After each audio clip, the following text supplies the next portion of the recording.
Bonsoir mesdames, bonsoir mesdemoiselles, bonsoir messieurs. Bienvenue sur la RTNC pour suivre votre émission La Soupière. La Soupière qui va continuer avec les sujets qui vous a ébloui la semaine dernière, le 7 virus qui tue le mariage. C'est avec son initiateur, il s'agit du révérend pasteur Benjamin Aoka qui est déjà en face de moi et à qui je dis bonsoir. Bonsoir pasteur. Bonsoir et merci beaucoup pour ce soir encore. Je trouve que vous avez animé la polémique dans la ville. Beaucoup de gens en parlent, on reçoit beaucoup d'appels. En tout cas, je pense que cette émission ne sera jamais effacée dans la mémoire des gens. Vous avez marqué beaucoup de gens. Je ne sais pas d'où vous est venue l'idée de cette initiative. Vraiment, vous êtes dans la restauration et dans la vision de votre émission. Merci beaucoup pour votre invitation à cette émission. Mais surtout, merci beaucoup pour votre considération. Nous sommes très marqués par ce que vous faites pour nous. Merci beaucoup. Oui, pasteur, nous vous réciproquons. C'est au nom de la RTNC, nous vous remercions aussi pour votre disponibilité à servir la nation. Je crois que tout ce que vous dites, c'est vraiment consistant, puisque les appels que nous recevons chaque semaine prouvent à suffisance que les enseignements que vous donnez sur ces plateaux vont directement chez le concerné. Oui. Voilà, nous parlions autrefois de 7 virus qui tuent le mariage, pasteur. Si vous pouvez rappeler au moins le 7 virus, puisque nous en avons parlé 2, oui. Le reste 5. Mais un petit rappel pourrait bien, je crois, satisfaire ceux qui ne nous ont pas suivis vendredi dernier. Nous avons parlé de 7 virus. Je vais citer en passant. La fois dernière, nous avons parlé de l'influence de la famille. C'est le premier virus. L'amour de l'argent et des biens matériels, c'était le deuxième virus. Et le troisième virus, c'était la mauvaise gestion financière. Donc, nous avons parlé de la mauvaise gestion financière ou même de la gestion financière elle-même. Quand l'argent ne sait plus être bien géré dans le foyer, cela devient un virus et il détruit beaucoup de mariages à cause de la mauvaise gestion. Donc, et le quatrième virus, c'est l'ingratitude. Quand on est ingrat, c'est tout un virus qui tue les mariages aussi. C'est un grand virus. On va parler de ça. Il y a le cinquième virus, les femmes et les maris de nuit. Là, c'est vraiment purement spirituel. Peut-être on va brosser un peu parce qu'on ne saura pas terminer tous les sujets ici. C'est difficile. On va brosser peut-être quelques sujets, mais bientôt peut-être on va sortir un ouvrage sur les femmes et les maris de nuit, comment s'en débarrasser, comment faire pour combattre les femmes et les maris de nuit. Et alors, le sixième virus, on a parlé de la religion. La religion, c'est un grand virus. Vous allez trouver beaucoup de gens, que ce soit des pasteurs, que ce soit des évangélistes, que ce soit des mamans qui vont à l'église, qui ont tué leur mariage à cause de la religion. La religion a contribué à beaucoup dans la destruction de plusieurs mariages. Quelqu'un va à l'église, on lui donne une prophétie, on lui dit que non, voilà, ton mari là, c'est un sorcier. Et la femme vient à la maison, elle décide, elle rompt le mariage. Donc la religion a détruit plusieurs mariages à cause de sa mauvaise gestion. On a mal géré la religion et puis ça... Et les derniers virus qu'on va voir, ce sont les relations extra-conjugales. On va parler de 3 relations extra-conjugales prioritaires qui détruisent les mariages. On va parler notamment des enfants hors mariage, on va parler des ex, on va parler aussi des amis, des mauvais amis qui détruisent les mariages. Donc voilà un peu, en résumé, le 7 virus qu'on va voir à travers cette émission et dont on est en train de parler dans cette émission. Oui, pasteur, nous avions parlé de 3 virus, contrairement à ce que je disais tout à l'heure. Il reste 4. Oui. Avant d'aborder le 4e virus, il s'agit de l'ingratitude, c'est ça? Oui. J'aimerais bien qu'on puisse revenir sur la mauvaise gestion financière dans un couple, pasteur. Vous disiez autrefois que la femme ne peut pas supporter à son mari. Je crois que plusieurs personnes n'ont pas épousé votre avis. Comment vous réagissez? C'est normal. C'est normal. Pourquoi? Parce que les gens savent. Nous sommes parents. La question que je pose, j'ai posée la fois passée. Quel est ce père qui peut d'abord accepter? Commençons d'abord par nos parents. Quand le fiancé vient dans le mariage, quelle est la première question d'un parent? Un parent responsable pose toujours la première question. Qu'est-ce qu'il fait dans la vie? Mais pourquoi les parents posent cette question? C'est parce qu'il se pose la question, il dit, mais ma fille demain va aller dans le mariage. Elle va manger quoi? Elle va vivre quoi?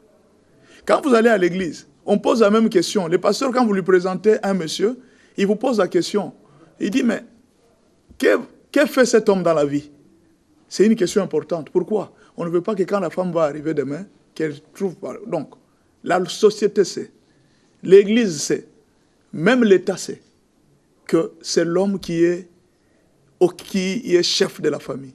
Or, un chef, nous l'avons dit, doit exercer 4 choses dans le mariage. Nous avons parlé de résoudre les problèmes des besoins quotidiens.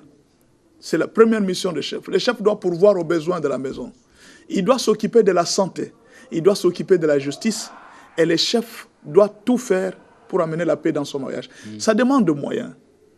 Un mari sans moyens perd son autorité devant sa femme. Et le titre de chef n'existe plus. Et ce sont des problèmes qui sont aujourd'hui. C'est pourquoi nous sommes en train de dire, est-ce qu'une femme a-t-elle été préparée, prenons même nos femmes africaines ici, sont-elles réellement préparées à supporter les hommes? C'est difficile. Peut-être il faudra encore une autre grande éducation. Mais dans la nature de la femme, elle n'a pas été faite pour supporter un homme. Nous avons donné plusieurs exemples. Quand une femme a acheté du riz, quand une femme a contribué à la provision, mais elle risque d'aller chanter partout. Imaginez que le mari a supporté pendant 5 ans.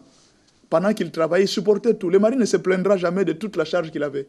Mais si une femme se met 2 mois à supporter la maison, elle va crier partout. Mon mari ne fait rien, c'est moi maintenant qui supporte la maison. Sans moi, dans cette maison, vous ne pouvez rien. Alors que le mari a fait ce même travail pendant 10 ans. Il ne parlait pas, il ne criait pas. C'est pour dire quoi? La femme n'a pas été préparée à supporter un homme. Alors, la société elle-même aussi n'est pas préparée à ce qu'une femme supporte un homme. D'abord, c'est une humiliation. C'est une humiliation quand la société connaît que cette femme-là, c'est elle qui nourrit son mari. Nous avons donné l'exemple de Libongo. Allez à Libongo, vous allez voir que ce sont des mamans-là, elles injurient des hommes sérieusement parce que ce sont elles qui prennent la charge de la famille. Donc pour dire que la femme n'a pas été préparée à ça. Mais nous avons dit ceci. Ça peut arriver que vous vous dites par amour, je vais supporter mon mari. Pas de problème. La société vous aide cela. Et nous avons donné des conditions. Première condition, ne livrez jamais les secrets à personne que vous êtes en train de supporter votre mari. Deuxième condition, tout ce que vous gagnez, vous lui donnez. Et c'est lui qui gère cet argent. Troisième condition, ne les jugez pas. Ne les contrôlez pas. Parce que si vous le contrôlez, c'est comme si c'est vous qui êtes chef et ne lui retirez pas l'argent le jour où vous allez vous fâcher. Parce qu'un jour, vous pouvez apprendre que non, votre argent, votre mari sort avec des petites filles au quartier. Qu'est-ce que vous allez dire? Allez-vous supporter? Vous n'allez pas supporter. Vous allez voir la femme commencer à pleurer. Tu dois me remettre mon argent. J'ai posé cette question à une femme qui m'a dit la même chose. Il dit, mais pasteur, pourquoi vous pouvez dire ça, qu'une femme ne peut pas supporter? J'ai dit, bon, supposons que c'est toi qui donnes le salaire à ton mari. Et que demain, tu apprends que non, il est rentré à 2h du matin, il sort avec une maîtresse, avec ton argent. Vas-tu continuer à lui donner le salaire? Et il dit, je retire le même jour. Mais pourquoi tu retires? Parce que tu as donné par amour. C'est-à-dire, quand vous donnez un acte par amour, ce n'est pas que vous voulez faire de votre mari un esclave. Il doit être là à 19h. S'il n'est pas là, vous retirez l'argent. Non. Si vous faites un acte par amour, faites-le par amour. Ce n'est pas une malédiction. Mais quand ça devient une obligation, pour que vous puissiez rester dans ce mariage-là, il faut que vous supportiez le mari. Là, ça devient une malédiction. Et ce n'est pas quelque chose qu'on peut encourager. Ça, c'est bien parlé. Je rappelle aux amis qui viennent de nous rejoindre dans cette émission qu'il s'agit de la soupière. Nous parlons de cet virus qui tue le mariage. Je crois, la fois dernière, nous avions abordé 3 virus. Et aujourd'hui, je crois que nous sommes guidés par le Saint-Esprit. Nous allons tâcher de prendre même 3 ou 4 et terminer. Alors, pasteur, nous parlons cette fois-ci du 4e virus, l'ingratitude. Oui. Alors, comment est-ce que l'ingratitude peut être considérée comme un virus et comment peut-elle créer ou alors tuer les mariages? D'abord, nous devons rappeler une chose. Il n'y a personne sur la terre qui supporte qu'on lui soit ingrat. À commencer par les parents. Vous avez élevé vos enfants. Arrivé à un certain âge, ces mêmes enfants vous traitent de sorciers. Je pense qu'il y a beaucoup de parents qui sont morts, non à cause d'une maladie, mais à cause de soucis que les enfants ont fait. Vous savez, l'enfant commence à prier, il a gagné sa vie, mais on lui dit à l'église que ton père, c'est ton père qui est sorcier. papa va commencer à penser, mais cet enfant, je l'ai élevé. Depuis son enfance, je ne l'ai pas tué. C'est seulement aujourd'hui que je deviens sorcier. Cette ingratitude-là peut précipiter la mort d'un parent. Si déjà l'ingratitude peut tuer quelqu'un, pourquoi pas les mariages? Donc l'ingratitude a tué plusieurs fois les mariages. Alors nous voulons dire ceci. L'ingratitude, d'abord, c'est une maternité des malédictions. Pourquoi? L'ingratitude, aujourd'hui, fait que beaucoup de gens maudissent les gens. Vous êtes là, quelqu'un vous est ingrat, vous commencez à les maudire. Je vous donne un exemple, nous sommes à Calémie, on était encore trop jeunes. Nous sommes allés visiter la grande sœur d'un ami. Nous arrivons là à la maison, nous l'avons trouvée en train de pleurer. On ne comprenait pas, on était encore trop jeunes. On l'a regardée, la grande sœur, elle était en train de pleurer. Alors on a posé la question, mes grandes sœurs, vous savez dans les problèmes de mariage ici, parfois les parents perdent le contrôle. Hein. Quand ça chauffe dans les cœurs, là, elle expose ses problèmes à n'importe qui. Alors la grande sœur a commencé à nous expliquer les problèmes de son mariage. Qu'est-ce qu'elle nous a dit? Elle nous dit que mon mari à moi a été malade pendant un certain moment. Il a été malade pendant un certain moment. Pendant plusieurs moments, il a été malade. Il allait à l'hôpital. Il faisait caca dans les habits. J'étais obligé de les laver tous les jours. C'est moi qui ai suivi. Quand vous sentez l'odeur de caca, parce qu'il souffrait de la dysenterie. Quand vous sentez l'odeur de caca, j'étais les caca noirs, j'enlevais tout ça, je les lavais complètement. Juste quand il a été guéri, les voilà qui commencent à se taper de maîtresse. Il m'abandonne. Il a repris la vie de bêtises. Et la maman était en train de pleurer. Ces larmes-là, c'est une malédiction. Chaque fois qu'une femme pleure à cause de l'ingratitude d'un homme, c'est une malédiction. Quand cette femme se met à pleurer chaque jour, cet homme, où qu'il se trouve, il sera toujours dans la malédiction. Et vous savez, la feuille, hein, une feuille d'arbre, ce n'est pas le même jour qu'on le coupe qu'il devient jaune. Il peut faire 2 jours, 3 jours. La feuille est toujours verte. Mais elle peut se transformer en devenant jaune, même 3 jours après. Ne croyez pas aujourd'hui, si vous avez abandonné votre femme et que vous êtes dans la joie, vous êtes en train de vivre ce que vous appelez vie, et que votre femme est en train de pleurer, ne pensez pas que la feuille devient verte, devient jaune le même jour. 3 jours après, 4 jours après, cette feuille deviendra jaune. Elle va sécher. Aujourd'hui, je sais encore de ce que vous êtes en train de faire. Pendant que votre femme est en train de pleurer, pendant que votre mari est en train de pleurer, demain, cette femme-là, elle va renverser, ses larmes vont renverser votre vie. Voilà un peu ce que nous sommes en train de parler de l'ingratitude. Donc, vous avez posé la question de savoir comment est-ce que l'ingratitude peut détruire les mariages. Je m'en vais d'abord vous donner quelques catégories d'ingratitude. Je vais vite pour qu'on gagne un peu le temps. Oui, oui. La première catégorie d'ingratitude, c'est ce qu'on appelle la dépréciation. C'est-à-dire quelqu'un vous a fait du bien, il vous achète un pagne. Votre mari, il vient du marché, il vous a acheté un pagne, il dit aujourd'hui, ma femme, quand elle va voir ce pagne, elle sera très contente. Elle arrive à la maison. Ah, vraiment, ça c'est ce qu'il faut acheter à ta femme. Mais quand lui achetait, il l'a acheté avec tout son cœur. Mais quand il arrive à la maison, c'est la femme qui rejette ce que monsieur a acheté. La fois prochaine, monsieur n'achètera plus. La même chose aussi. Quand vous êtes au travail et que la femme est en train de préparer, ne soyez pas là, vous arrivez et dites, je ne comprends pas, pas de sel, pas de ceci, pas de ceci. Non mais appréciez d'abord, parce qu'elle a été à côté du feu. Parfois, quand les femmes préparent avec l'huile, vous voyez, il y a des morceaux de gouttelettes d'huile qui sortent, ça brûle le doigt. Cette femme a été brûlée. Mais quand elle rentre, elle a quand même besoin, ne fût-ce que d'un merci. La dépréciation a détruit beaucoup trop de couples. Quand vous êtes habitué à ne pas apprécier même les boutons qu'on vous donne, je ne pense que vous pourriez apprécier la voiture qu'on va vous acheter. Même le jour qu'on va vous acheter la voiture, vous direz, il dit, mais vous m'achetez les ketchs. Les ketchs, c'est quoi encore? Alors, je ne sais pas qu'est-ce que vous aimez finalement. Alors, la deuxième catégorie de l'ingratitude, c'est ce que nous appelons l'abus de confiance. Votre mari vous donne l'argent. Il vous dit, gardez cet argent. Au lieu de garder l'argent, le mari apprend que vous avez déjà dépensé l'argent et que vous avez confié cet argent à quelqu'un. Ou alors, votre mari vous livre un secret. Il dit, ce secret-ci ne dit à personne.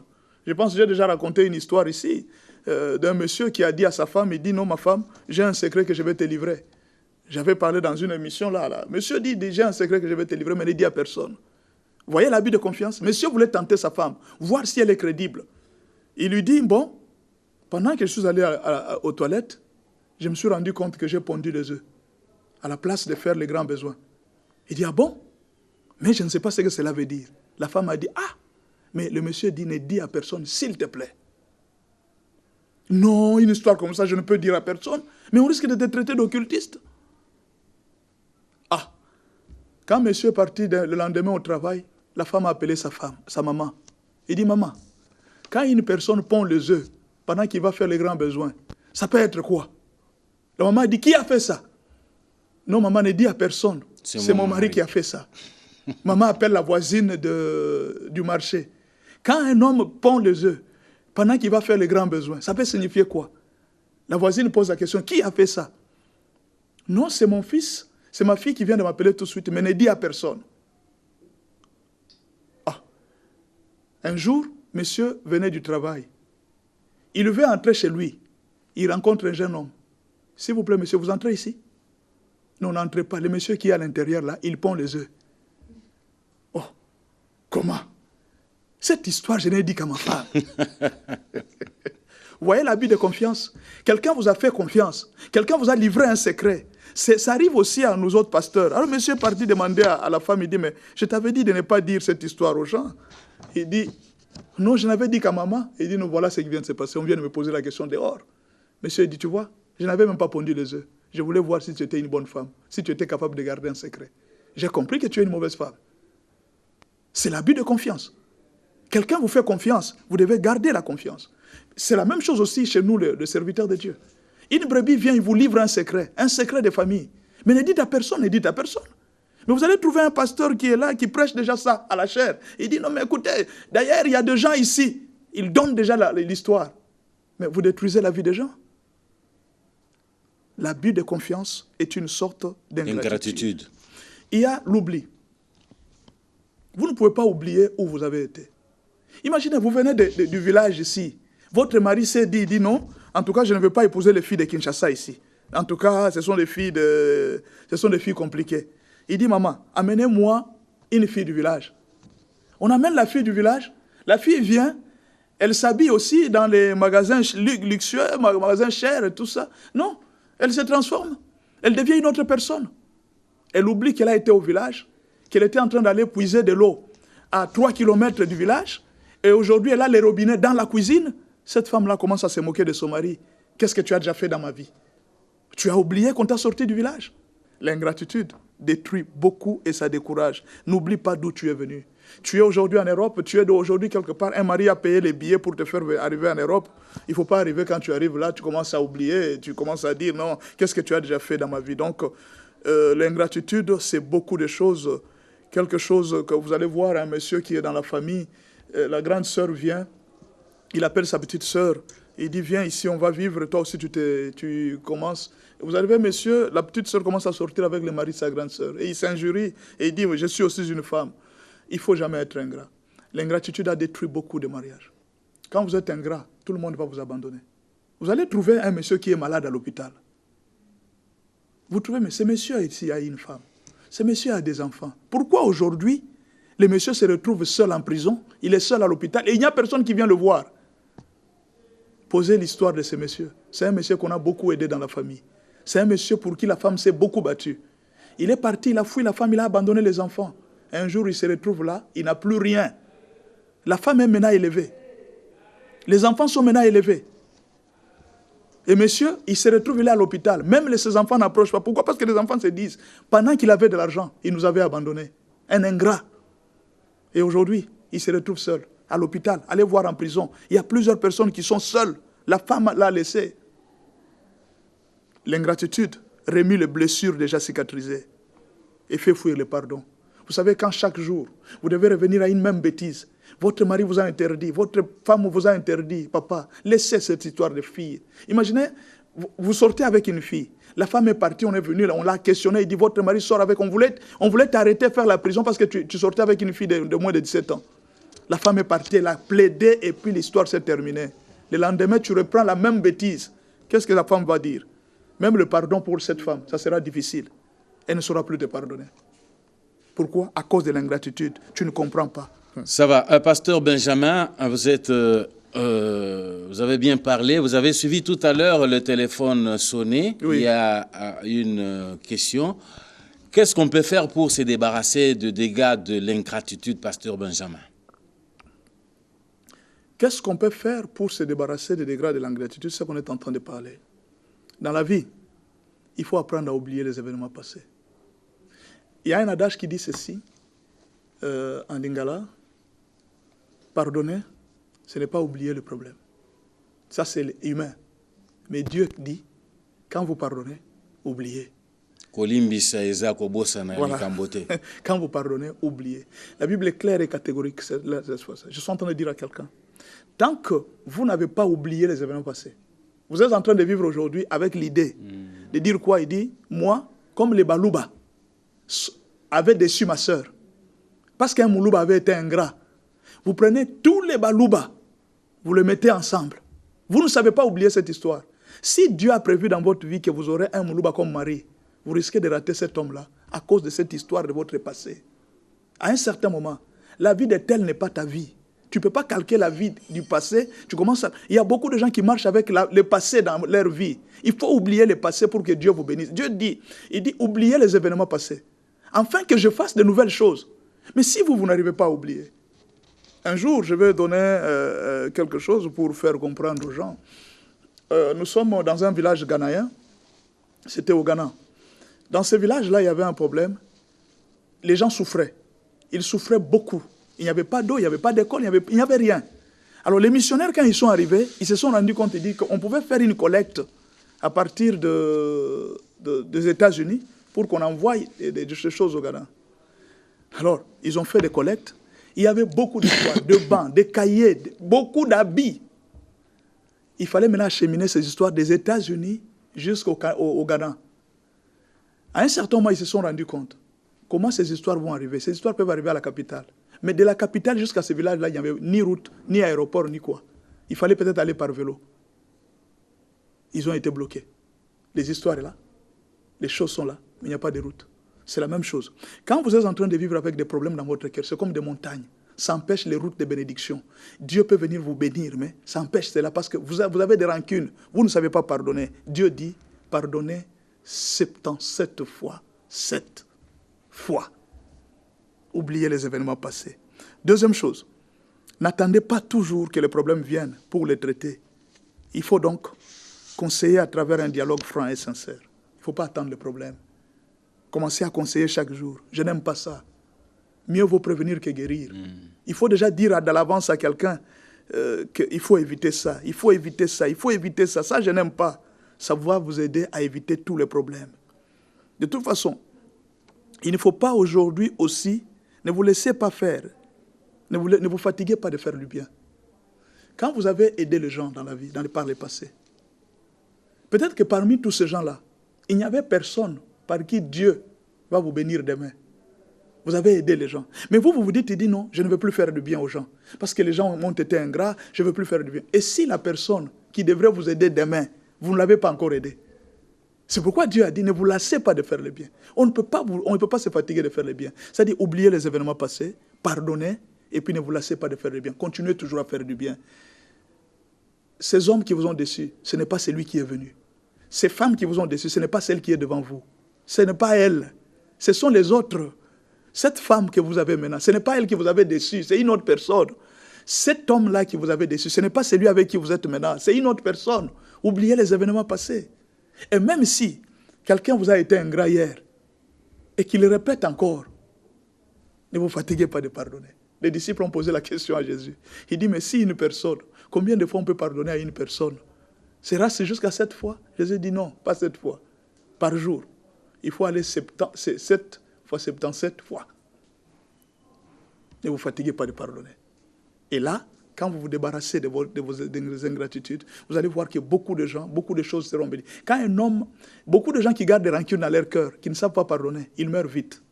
Ils ne traînent pas sur cette terre. Il faut faire tout pour que Dieu vous bénisse. ouvrez votre cœur. Pardonnez à ceux qui vous ont fait du mal. Voilà un peu ce qu'on pouvait dire sur l'ingratitude. Voilà, merci beaucoup. Je rappelle à ceux qui viennent de nous rejoindre qu'il s'agit de l'émission La Soupière. Nous parlions de les 7 virus qui tuent le mariage. Nous abordons, pasteur, le 4e virus, le 5e virus. Il s'agit de mari et femme de nuit. Alors, comment vous abordez le 5e virus? Comment... Il y a quelque temps, je suis au bureau, toujours dans les réseaux sociaux. Je profite d'ailleurs pour dire aux gens que nous sommes dans les réseaux sociaux sur WhatsApp. Nous avons des groupes école de mariage. Vous pouvez vous joindre à nous. Vous pouvez directement prendre les numéros. Peut-être à la fin, on va encore reprendre ces numéros.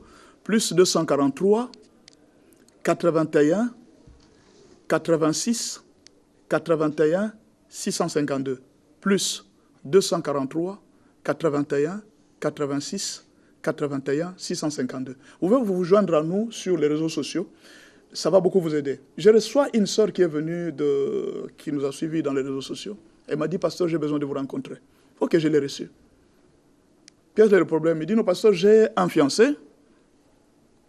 Je ne comprends pas. Ça fait plusieurs jours, ça fait plusieurs années.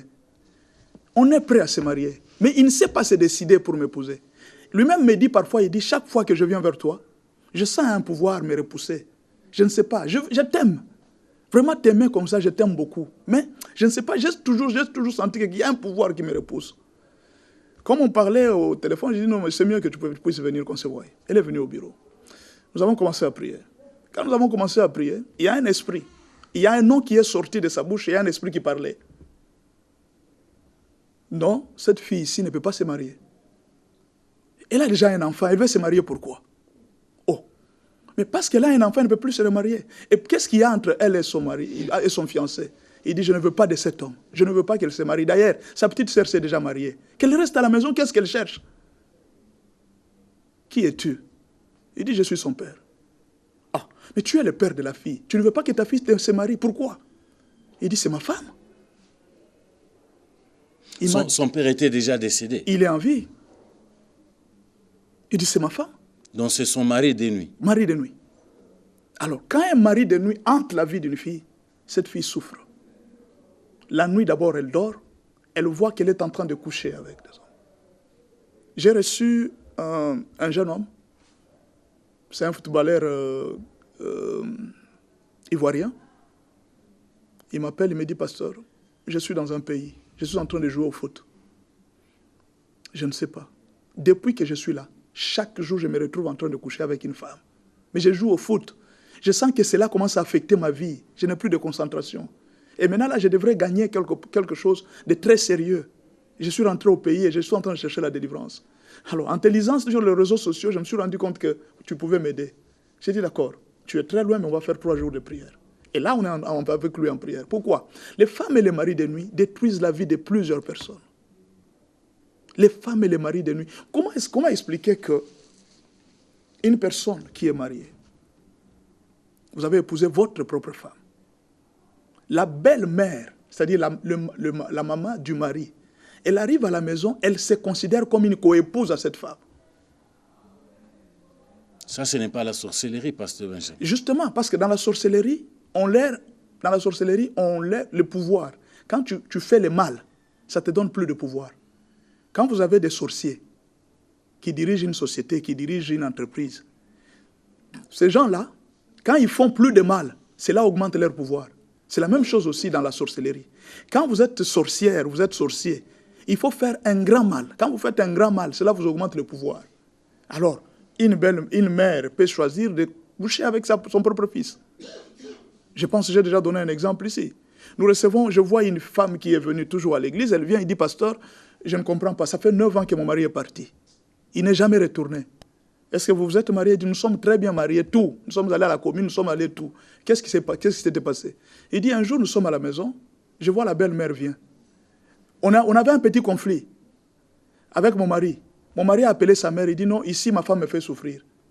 La belle-mère est venue avec la Jeep. Il dit, monte dans le véhicule. Allez, partons.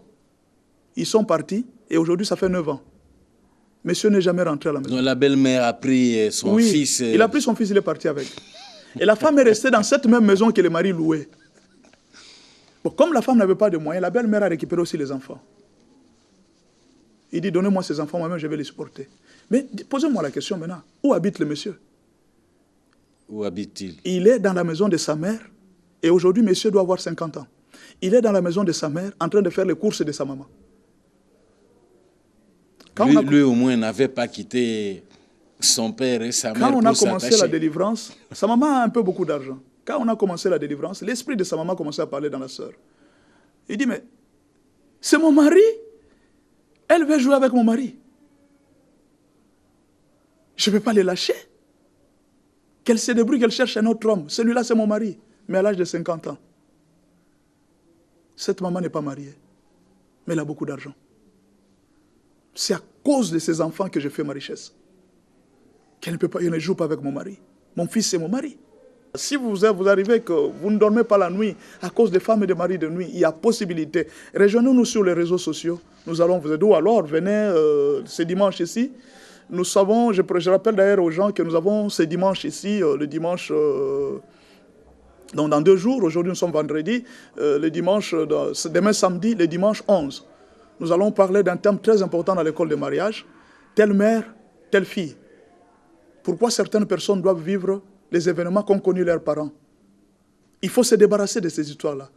Il faut se débarrasser de ce que ton père a vécu. Aujourd'hui, beaucoup de jeunes gens vivent la polygamie. C'est pratiquement comme ça que son père a vécu. Ta mère a connu, moi personnellement, ma mère a connu 3 hommes avant de m'avoir, moi comme fils. Et j'ai vu mes sœurs vivre la même chose. Celle-ci, avant d'être mariée, elle doit avoir déjà d'abord un enfant dehors. C'est la vie de ma mère. Ça a commencé à attaquer la famille. À un certain moment, on s'est levé dans la prière, il dit non, ça doit être coupé. Et aujourd'hui, combien de gens sont en train de vivre? Est-ce que vous vous posez la question, ce que vous êtes en train de vivre, c'est que ce n'est pas réellement. Si pas la vie de ta mère, ça peut être la vie de ta grand-mère. Si pas la vie de ta grand-mère, ça peut être la vie de ton homo. C'est lui à qui on t'a donné, c'est lui de qui tu portes le nom. C'est très important, ces histoires. Donc, le dimanche, nous vous attendons. Nous commençons à 17h juste et nous terminons à 17h30, à 19h30. Vous pouvez nous rejoindre. Nous sommes à Brikin. Ici, c'est pas loin. C'est tout près de chez vous. Brikin, c'est pas loin. Quand vous arrivez en Galiema, vous faites comme si vous allez chez Tintin. Pompage Nzela Maï. Vous arrivez seulement à l'arrêt Brikin. Vous demandez là où se trouve les shops orange. Vous arrivez là. Vous allez vous inscrire. Il y a des fiches de l'école de mariage. Vous vous inscrivez. Pour que l'église puisse vous suivre. Si vous avez des maris de nuit, on va vous donner la fiche. Vous allez inscrire votre problème, le problème que vous avez. Vous avez un célibat prolongé, un mariage, vous allez inscrire ça dans la fiche. Et après, nous allons vous rappeler pour vous suivre jusqu'à ce que vous puissiez avoir votre mariage. Il y a même des cas de stérilité. Vous allez remarquer qu'à un certain moment, votre mère avait du mal à avoir des enfants. Mais c'est la même situation que vous êtes en train de vivre. Vous avez du mal aussi à avoir des enfants. Vous avez besoin de la délivrance. Voilà un peu, si on pouvait parler, résumer peut-être un peu sur les cas de mari et de femme de nuit. Les virus qui entrent et qui détruisent le mariage. Vous avez au moins 2 minutes pour faire la synthèse de ces 4e virus. Oui, j'étais en train de dire le 5e virus de mari et de femme de nuit. J'étais en train de dire ceci. Souvent, on est possédé par les femmes et les maris de nuit à travers plusieurs choses. Je viens de parler du sang. Je viens de parler de la cupidité. Les occultistes, ils sont en quête des étoiles. Alors, les gens tels que nous sommes ici, tels que Dieu nous a créés, nous avons des yeux. Mais les sorciers ont 4. Ils voient 4. Donc, ils voient doublement que nous. Un sorcier peut te voir marcher comme ça. Toi, tu penses que tu es habillé. Mais lui, il te voit nu. Beaucoup de gens qui marchent là, ils se pensent qu'ils sont bien habillés. Ils sont vus nus par les sorciers. On te voit nu. Pourquoi? Parce que tu n'as aucune protection. Jésus-Christ, quand il sauve une personne, il nous habille, il nous vêtit d'une robe blanche. Alors, ce que nous allons dire, c'est quoi? À travers les occultistes, il y a des filles qui aiment l'argent, qui aiment avoir de nouveaux téléphones, des choses de luxe. Ces hommes-là utilisent leur argent de la sorcellerie pour posséder ces filles. Alors, ils les épousent. Pourquoi le diable veut faire le mariage de nuit? Le diable veut faire le mariage de nuit parce que dans les principes de mariage, quand vous épousez une personne, vous possédez tout ce qu'il y a pour cette personne parce que vous devenez une seule chair. Quand moi je t'épouse la nuit, c'est-à-dire je deviens ton mari de nuit, ton étoile aussi m'appartient parce que tu es ma femme de nuit. C'est le principe. Les deux deviendront une seule chair. Nous partageons tout. Tout ce que tu as devient pour moi. Voilà pourquoi les occultistes sont en quête Un jour, j'ai pris pour une jeune fille, il était possédé par un monsieur, un grand directeur d'une entreprise de la place. Le monsieur, l'esprit de ce monsieur était en train de parler dans la fille, il dit, moi, l'intelligence, l'entreprise où nous sommes, on a besoin de l'intelligence. Alors, il faut créer des choses. Il y a beaucoup de directeurs qui sont là, ils donnent des idées, moi aussi je dois donner des idées. Et alors, je n'ai pas cette intelligence-là. Je dois prendre cette intelligence de plusieurs filles. Alors, je couche avec elles, j'ai choisi des filles qui ont des intelligences de l'étoile, je couche avec elles, je leur donne un peu d'argent, $50. Je la prends, je couche avec elle et puis je la jette. Je prends son intelligence et j'utilise ça dans mon entreprise. Voilà un peu comment est-ce que les gens sont possédés des maris et des femmes de nuit. Il y a beaucoup de détails dont on ne peut pas aujourd'hui terminer sur une émission de quelques minutes. Le peu de minutes qui nous reste, merci beaucoup pasteur, le peu de minutes qui nous reste, nous pouvons aborder le 6e virus, il s'agit de la religion, pasteur. Oui, la religion est en train de tuer plusieurs mariages aujourd'hui. Moi-même, je suis pasteur, je connais les conséquences. Je connais les conséquences, pourquoi? D'abord, à cause du temps. 2, à cause de l'interprétation des choses. Pourquoi? Vous pouvez rencontrer une personne qui vous dit que non, votre mari est occultiste. Cet enfant-là est sorcier. Mais monsieur n'a pas su à qui il était en train d'adresser un problème. Nous, parfois, je viens de parler d'une délivrance. Je parle d'une délivrance, je termine la délivrance. Je pose la question à la fille. Je sais que c'est son père qui était en elle. J'ai posé la question à la fille. Chez vous, parce que je lui ai donné le nom de son père. Elle ne m'avait pas donné le nom de son père. Elle m'avait donné le nom d'aucun membre de sa famille. Je lui ai donné le nom de son père. Je lui ai donné le nom, l'argent, le montant que son père venait de lui envoyer. Elle ne m'avait jamais parlé. Je lui ai dit, il y a 3 jours, ton père venait de t'envoyer autant. Alors, une question. La fille m'a posé la question. Elle dit, pasteur, comment tu connais le nom de ton père? Il dit, je l'ai appris de ta bouche. Ah, ça veut dire quoi? Je sais que son père est sorcier. Et je lui ai posé la question, tu penses que dans ta famille, il y a des sorciers? Il dit, non, dans ma famille, il n'y a aucun sorcier. J'ai dit, oui, il n'y a aucun sorcier. Va en paix, ma fille. Dieu t'a délivré. Tu vas te marier. Ce n'est pas un problème. Mais je ne lui ai pas dit que son père était sorcier. Parce que sa foi n'était pas prête à recevoir une telle information. Elle allait être troublée. Mais si vous pouvez être prophète, vous pouvez être pasteur. Et si vous dites la vérité, là, vous tuez... Vous pouvez tuer sa vie. Parce que vous ne la connaissez pas. C'est une fille qui venait à peine dans l'église, elle ne connaît pas comment est-ce que les histoires se passent. Quand vous lui posez la question, c'est la première fois que ceci t'arrive. Il dit, je n'ai jamais été délivré, c'est la première fois que je suis en train de voir ça. Pasteur, par exemple, il vous arrive de prier pour un couple. Quand vous découvrez, par exemple, que la femme est sorcière, est-ce que vous pouvez... Je ne peux pas donner une telle information. Tu détruisez le mariage. Même parfois, il y a des enfants où vous voyez que l'enfant est sorcier. On vous dit que cet enfant est sorcier. Il y a moyen de le faire. Mais la sorcellerie, en fait, c'est quoi? C'est un esprit. C'est juste vous amenez l'enfant, vous priez pour lui, vous prenez l'huile, vous fermez ses oreilles, ses yeux, et puis c'est fini. Le corps de l'enfant, vous bloquez le corps de l'enfant par la prière. Et aucun sorcier ne viendra prendre ce corps.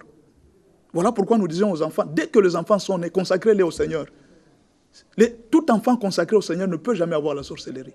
À moins que Dieu le permette pour que cet enfant devienne un témoignage. Mais quand on a consacré un enfant dans les mains du Seigneur, il ne peut jamais devenir sorcier. Donc, il y a des couples où le mari est sorcier, la femme, ou bien le mari est occultiste. On sait, les pasteurs peuvent connaître, mais on ne dit rien. On dit à la femme, prie. Oh, mon mari a fait ceci, je vois des signes, dit, prions. Dieu va agir. Parce que c'est ce que la Bible dit. Femme, qu'est-ce que sais-tu? Peut-être que c'est derrière toi que ton mari sera sauvé. Il y a des informations qu'on ne livre jamais. Alors la religion ne veut pas être là pour Dieu. Aujourd'hui, la religion est devenue un virus qui a fait que beaucoup d'enfants se retrouvent dans la rue aujourd'hui. La religion est devenue un virus qui a fait que beaucoup de femmes, aujourd'hui, allez dans les églises, vous allez voir que plusieurs femmes sont abandonnées parce qu'elle est arrivée à l'église, le pasteur lui a dit, la femme avec qui tu vis n'est pas la femme de ta vie. Mais ce n'est pas la femme de ma vie. Or, un mariage déjà célébré par l'église, par l'État, ne peut jamais être rompu, par qui que ce soit, à moins que Dieu lui-même décide, en le faisant par la mort. Mais quel est ce pasteur qui va s'hasarder en donnant une prophétie pour dire, abandonne cette femme, et ce n'est pas la femme de ta vie? Non, le choix du mariage, ce n'est pas la prophétie qui doit donner, c'est un acte de volonté. On peut me donner une prophétie et dire que cette femme n'est pas de ta vie. Je refuse, au nom de Jésus encore, je refuse, j'épouse une femme qui me plaît. Pourquoi? Les jours où il y aura des problèmes, c'est moi-même qui serai jugé. Mais je n'aime pas qu'aujourd'hui, demain, tu commences à souffrir, tu dises que non, moi je n'aimais pas cette femme, c'était la prophétie qui avait épousé pour moi. C'est ce qu'Adam a fait. Adam dit à Dieu, il dit, mais moi j'étais tranquille. C'est toi-même qui es venu me proposer la femme. C'est toi qui es venu pour moi, je n'aimais pas ces histoires, je ne les connaissais même pas. Si aujourd'hui je tombe, c'est à cause de la femme que tu m'as donnée. Donc moi, je pense que le choix de la femme doit être personnel. Alors la religion aujourd'hui a détruit beaucoup. La religion a troublé beaucoup de gens. Nous sommes là avec des jeunes surtout. Vous allez voir des jeunes avec des prophéties. Non, Dieu m'a dit que c'était l'homme de ma vie, c'était la femme de ma vie. Elle est là, elle est collée à cette histoire-là. Et quand la femme est mariée par une autre personne, oh Dieu m'a déçu. Mais maintenant, comment est-ce que Dieu qui t'a dit que cette femme était la femme de ta vie, comment est-ce que tu ne l'épouses pas? Donc nous devons faire très attention. Un jour, peut-être pour terminer cette histoire de religion, nous recevons un jeune garçon. Il est venu, il me dit, pasteur, chaque jour je ne dors pas la nuit. Je vois toujours des femmes qui viennent coucher avec moi la nuit. Je ne les connais pas et puis je n'ai pas de force. Quand ces femmes viennent là, je n'ai pas de force. Elles couchent avec moi et je ne sais rien faire. Or, qu'est-ce qui s'était passé avec le jeune homme? Il était à l'Équateur. Quand le jeune homme est à l'Équateur, il rencontre une jeune fille de 14 ans. Lui, il n'avait que 17. La jeune fille lui dit, j'ai rêvé la nuit que moi et toi, on avait fait le mariage. Le monsieur a sauté dessus. Il a dit, ça, quelle bonne occasion. Imaginez un jeune de 17 ans, on lui donne une telle prophétie. Il a couché avec la fille, elle était vierge. Quand il couche avec la fille, or cette fille était sorcière, ce n'était pas en fait une prophétie. La fille était sorcière. La fille l'avait épousée. Et quand on fait la délivrance, la fille est en train de réclamer, elle dit, ce jeune homme a pris ma virginité. Je ne le lâcherai jamais. Je ne le lâcherai jamais. D'ailleurs, je le rappelle, il va revenir au village où nous sommes. Il est à Kinshasa. Et pareil, devant pareille situation, quand vous priez, il y a lieu que la fille puisse reprendre le monsieur. Oui, mais c'est possible. Si monsieur n'est pas fort, si on vous donne une information, la Bible dit, vous connaîtrez la vérité et la vérité vous affranchira. Quand on vous dit une vérité, il dit, regarde ce qui s'est passé dans ta vie. Effectivement, vous allez remarquer, quand on termine la délivrance, cette nuit-là, il va dormir, il ne voit plus rien. Parce qu'on a chassé l'esprit. Mais quelque temps après, s'il tombe dans la distraction, l'esprit revient en forme. C'est ce que Jésus a dit. Il dit, quand un corps est déjà lavé et que vous allez vous laisser les portes ouvertes, les esprits vont revenir 7 fois plus forts qu'avant. C'est biblique. Vraiment, c'est vraiment succulent ces enseignements. Pasteur, est-ce qu'on ne peut pas, ne fût-ce que pour ce 3 minutes, parler du dernier virus, le 7e, de relations extra-conjugales? Oui, il y a 3 relations extra-conjugales dont nous voulons parler prioritairement. La première relation extra-conjugale, ce sont les ex. Quand un homme rencontre son ex, quand une femme rencontre son ex, elle est toujours faible, l'homme est toujours faible. Parce que l'histoire avec les ex, c'est une histoire qui ne se termine pas vite. Qu'il soit pasteur, qu'il soit évangéliste, qu'il soit qui, quand on se rencontre avec l'ex, il faut faire très attention. Il y a un musicien de ce monde qui a chanté ça. Il dit, il ne faut jamais craindre un nouveau monsieur qui vient devant ta femme. Ce monsieur n'a pas trop de pouvoir. Il faut craindre son ex. C'est son ex qu'il faut craindre parce que l'ex connaît les faiblesses, les aboutissants et les débuts de ta femme. C'est celui-là qu'il faut craindre. La même chose aussi pour une femme. Il ne faut pas craindre une femme qui est comme ça. Il faut craindre l'ex de ton mari. Alors les ex ont détruit beaucoup de mariages. Quand j'ai vu un couple où le monsieur est arrivé, il a dit, pasteur, avant d'épouser ma femme, j'avais un ex. J'ai rencontré qu'on n'arrivait toujours pas à avoir des enfants. Je suis retourné chez mon ex. On a eu un enfant. Et ma femme ne l'a jamais su. Vous voyez?